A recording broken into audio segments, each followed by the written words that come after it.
A lot of what we had to make sure that we did with the art style was to, in essence, make it still feel like the post-nuclear world that it was. And that is the kind of the weird 50s, but 100 years after the 50s, if the 50s just stayed the 50s, and then bringing in this idea of Vegas. Josh had one of the first team meetings, and he talked about Vegas as being one of his ideas, but more importantly that it'd be the Rat Pack era.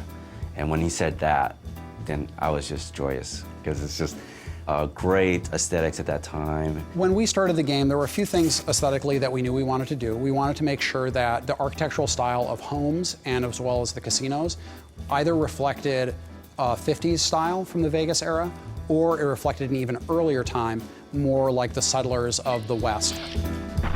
But it's all about Vegas. And so we want to make sure that we have this feeling of sort of this neon, and again, it feels like you're going in there and you're playing around with the mobsters, you're playing around with the Rat Pack.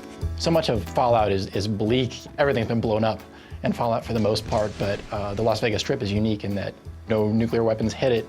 So when you go in, you're immediately struck that this is really one of the last places that still feels like old civilization.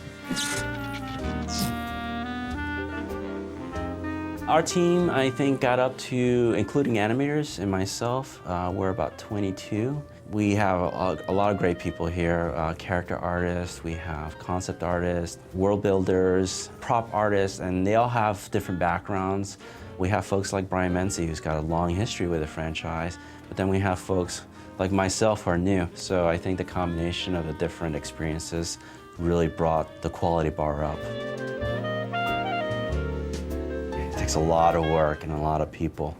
Usually what we try to start off with is just a general idea of what are the main things we're looking to see in different parts of the world. There's tons of images out there, so a lot of it was just looking at the Strip in the early 50s and early 60s, just to see what was different about it then. Joe Sanabria had a pretty good lock on the style of Vegas itself and the casinos. I wanted to sort of immerse myself more in especially the desert sort of style. I took a motorcycle trip through the desert, basically going all around the outskirts of Vegas. Traveling by motorcycle, you get a lot more opportunity to sort of see the area around you. This is just a different feeling from driving in a car, I think. And I just went all around there and I took pictures. I sort of paid attention to the type of flora that was really distinctive. Obviously, you have Joshua trees and then certain types of cacti or wildflowers and things like that. It was basically just a nice inspiration for, you know, just the kind of feeling of being out there.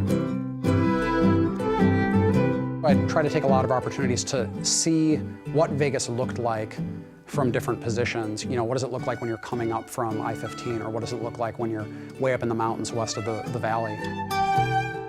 It was a nice way to see the environment and get a feel for what it was like.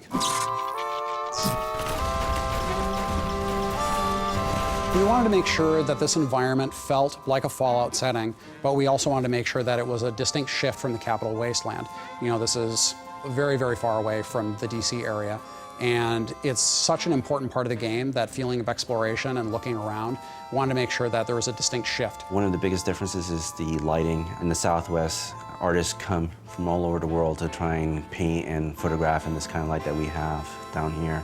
So that's the biggest difference right off the bat. It doesn't need to be sort of the more kind of blues and grays of DC. This is more the warm colors of the Southwest. You kind of blend all those things together within a blue sky instead of a gray sky, and you get a very different sense of the world. The scope of this game is massive.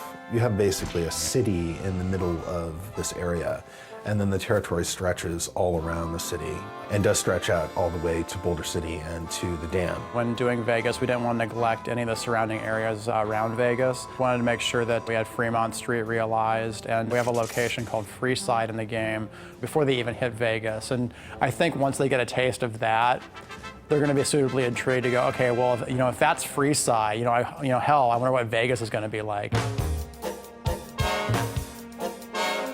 The Vegas that we were representing was really classic Vegas. This is something that dovetails nicely with the general aesthetic of the Fallout series as a whole. Everything to do with the Strip is a big artistic playground. One of the strengths we saw about being able to use Vegas as a location is because all those casinos have their own individual themes.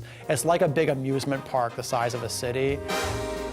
And not only do designers have a lot of fun doing quests for those areas, but artists have a fantastic time going, you know what? We can just play around with this location because that's what Vegas is all about. I was working on the designs for the individual buildings, the keystone ones, the ones that the families or factions are associated with. So Lucky 38 was the first one because it's the most prominent one.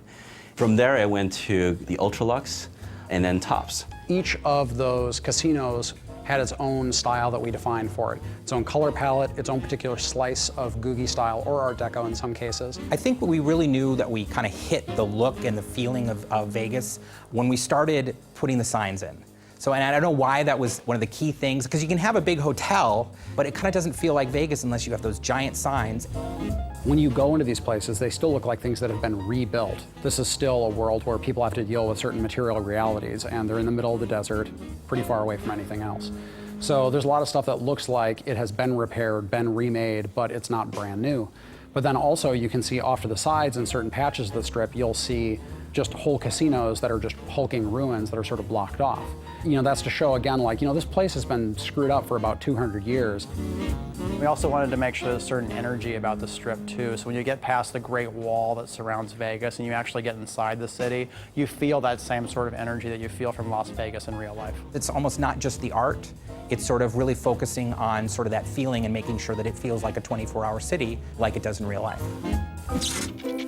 When I take pictures or give reference and then say, I kind of want to like it like this, I'm kind of going to want to like this, it's very nice to see the artist come back with something that's even better than what I had imagined in the first place. I think people are really going to dig how different it is from the Capital Wasteland and how we sort of captured the feeling of the Mojave.